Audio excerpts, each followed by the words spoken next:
We have something very exciting today from a maker of fine axes, straight from the island off the coast of Australia, from New Zealand. If you guys know axes, then you know that is Tuatahi.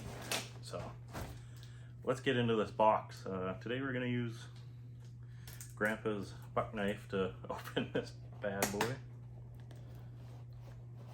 So they say try not to cut into the box to avoid marking up your axe, which, you know, understandable.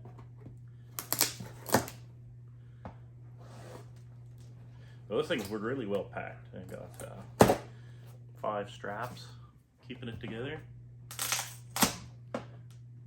Too bad.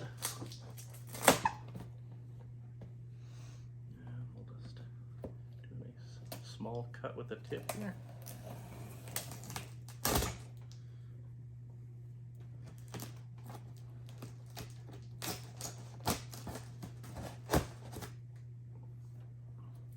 So it took about, let's say, 2.5–3 months to get this shipped out.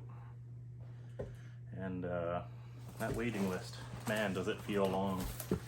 So me and my friend started doing something this year. It's called Axemas, and I restore an axe for him, he restores an axe for me. I did this axe for him. I'll insert a photo of that somewhere. And kind of got me rekindled in my love for axemanship and axes and whatnot. So we're really looking forward to this unit of an axe. So when I was trying to decide upon what axe I wanted, holy smokes. Man, that's packed well. There we go. You get a thank you for your purchase from Tuatahi. Please find enclosed your Tuatahi axe. We've taken great pride in crafting this for you. Your unique order number is 6061 and is stamped into the head of the axe. This relates specifically to you, and it allows us to track the axe at every stage of production, ensuring its quality and product unique to your requirements. That's pretty cool. You hear that cat being sad because I locked him out. So, I guess I'll start at the top and work my way down. Starting off at the best, I'm afraid. I don't want to put anyone to shame, but this is the creme de la creme. So, trying to decide on what axe to get with the Tuatahi. I was trying to decide between the camp axe or the work axe, and figured if you're gonna go for a Tuatahi, the first axe should be as close to what their original product is as possible. That was my thought. So I went with the work axe because it's a full-sized axe.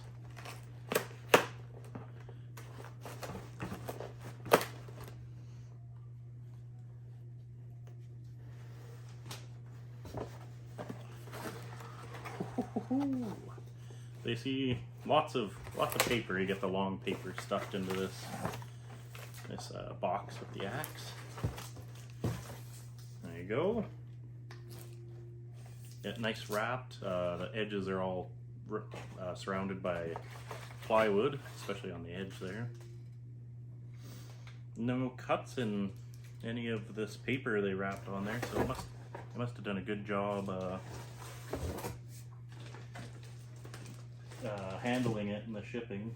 And then, just to get this out of the way for you guys, I'm gonna take out a couple more boxes. And I'll get into these boxes after I get rid of all this stuff and get moving. Jesus, there's a lot of paper in here.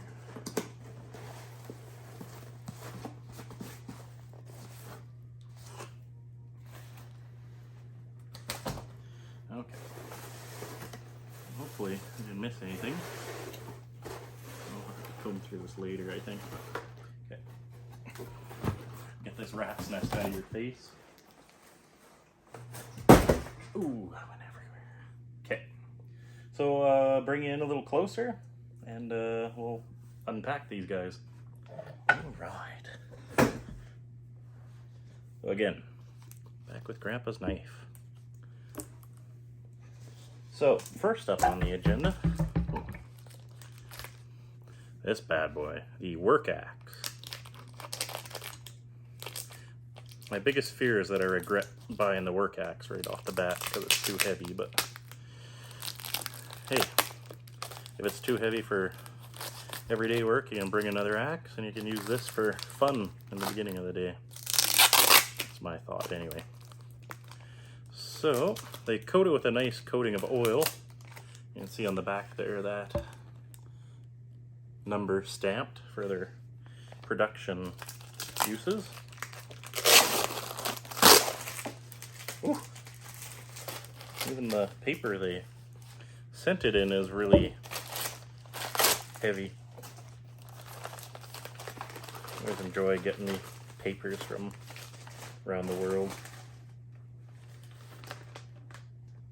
It says police have tools to crack auto robbery case. Oh, and you can enjoy great broadcasting with Whiz Wireless. Rural broadband. Sounds like a rural internet company. So, moving on to the blade here. Just gonna barely cut along this rubber piece here. There we go. That should expose the edge, so I should be wary right now. Man, my cat is not happy I left him all alone. Overall, I'll keep this rubber guy for the time being. I'll be making an axe sheath for this, but I'm taking this guy off.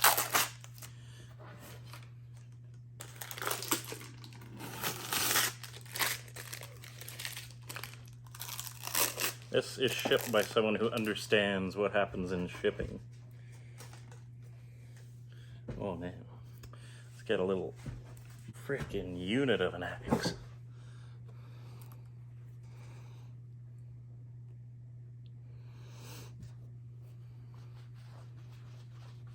That takes it off. Perfect. This is just a little straight turpentine. And it doesn't matter if you get it on the handle. Good. Let's put a little on the rag here.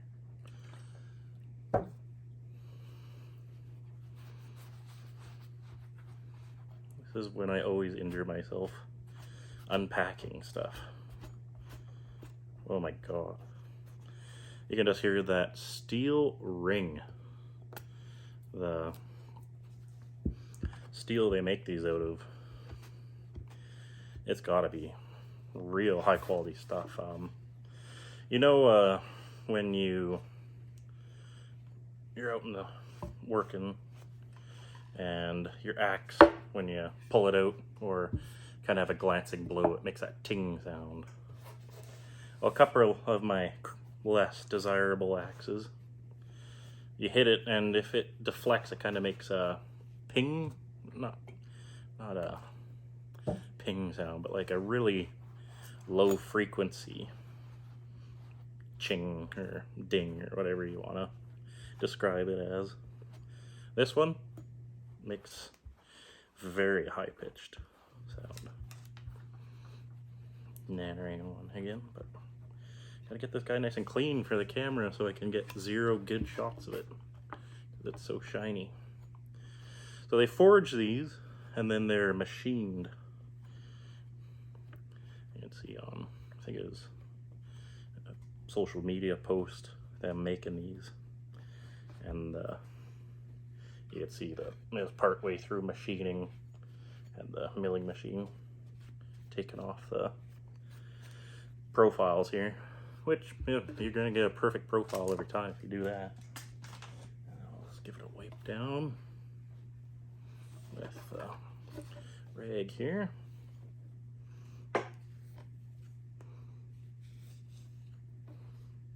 Well, look at that. Man, Nothing's too dangerous to be unsheathed, eh? Huge foot on it. And a nice wide handle. I'll probably narrow the handle down a little bit through here.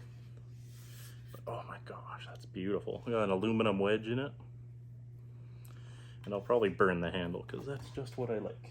I like the burnt handle feeling. Adds a little something to it. I'm gonna grab a little, let's give it a little rub here. This is just to protect it until I get a nice sheath. Once I get my sheaths made, I do a really good coating of oil inside the sheath. And I figure, I could be wrong about this, but that's plenty of protection for the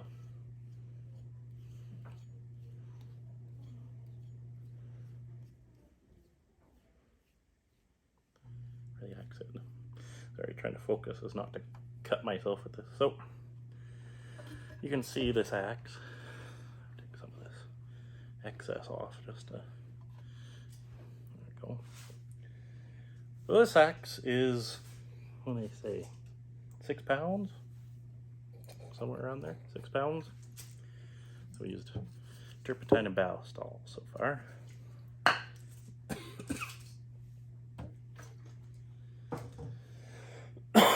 Sorry. So yeah, about 6 pounds. So you're looking at about 1 inch thick at the pole, maybe a little bit more. And I'm gonna put it beside a couple axes that you guys might recognize. First up is the Grand Forest Brooks Small Forest Axe. Take the sheath off here for you.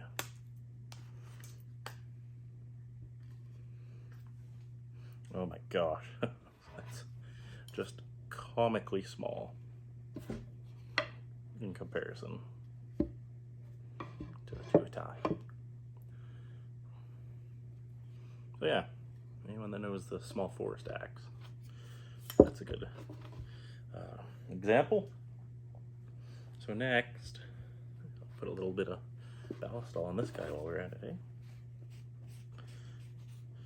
You see how sharp this Tuatahi axe is. How casually I just brush the oil on this guy. And the Tuatahi, I'm pussyfooting around it. So this is about the biggest axe you can get. Single bit in Tasmania, or in a Tasmanian pattern, which is what that would be. Let's compare it to this guy. I got a bit of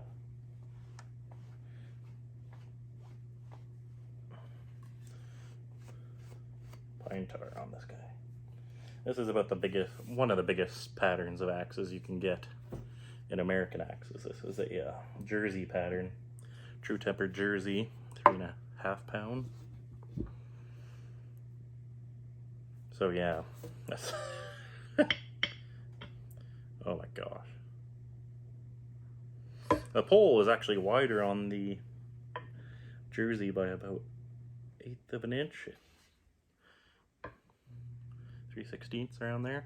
But man, this cutting edge is about an inch and a half longer. From pole to tip is about 1/2 inch longer. You can see probably here the best way to demonstrate the size difference.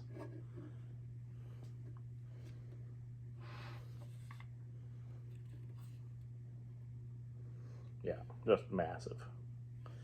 So next video or a couple videos might be making a sheath for this guy. Definitely a nice, beautiful axe, man. I got the wings ground out on it, and the sheath for this guy is just way too small for this. I'll probably be going with a similar sheath design, but instead of doing a wraparound fastening system like I did on this one, I might do a over the top or an underneath flap.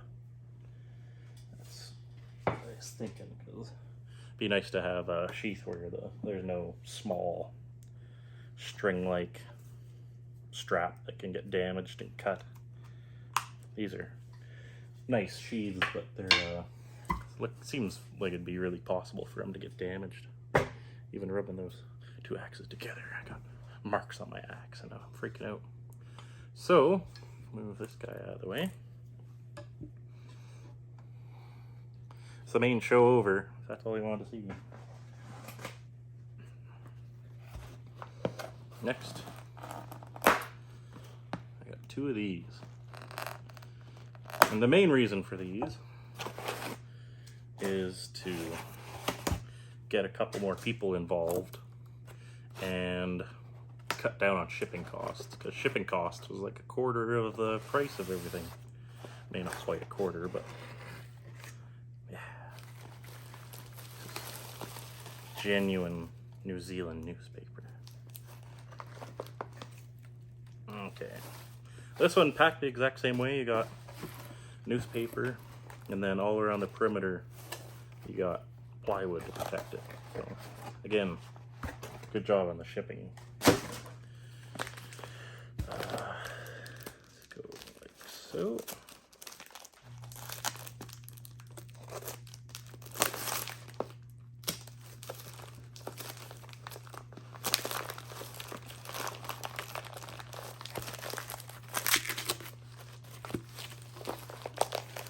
As you can see on the pole, no serial number.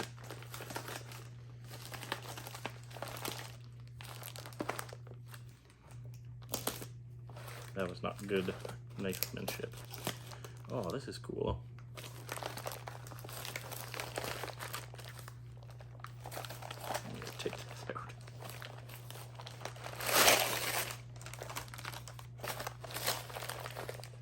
That's a cool old picture of someone on a bicycle. Cool. Again, this guy's covered in that same material. This is the China axe head, which of course comes pre-unsharpened. You can see there. Beautiful.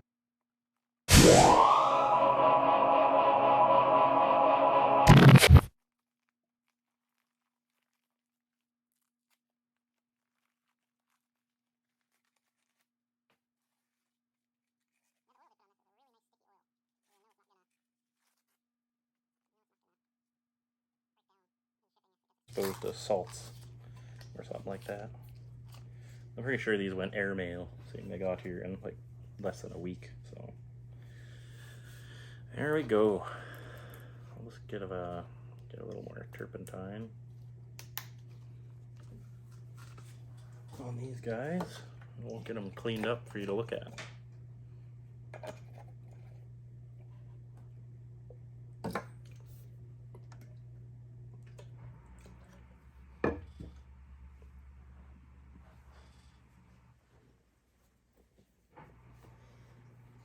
Love these bag shirt boxes.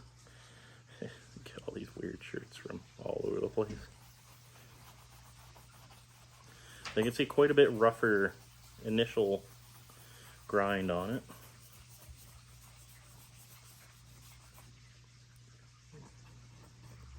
The oil's just amazing they put on here. Comes off really easy. Just know it was doing its job.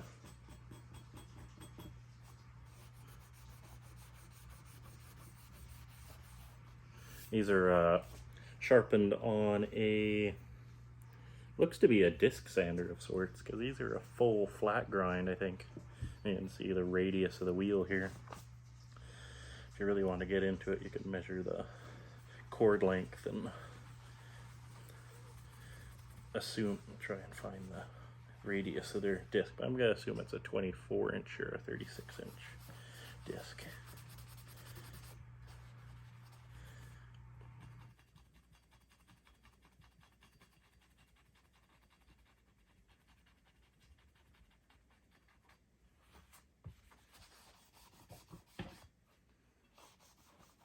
These are just looks like they're electro engraved China marks on there.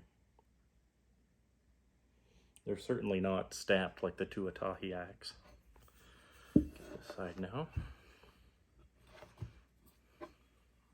These axe heads are $99. That's it.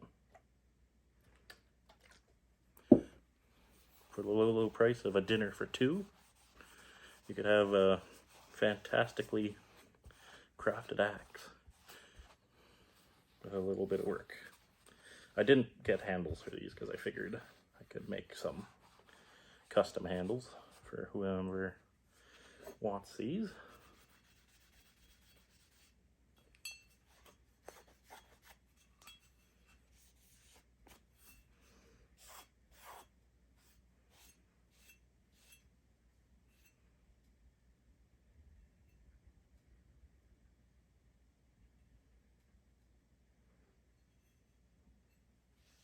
Kind of an odd edge thing going on there. Has it on both? It must be. It's not a deformation or anything. It's just like a spot where the grinder didn't hit.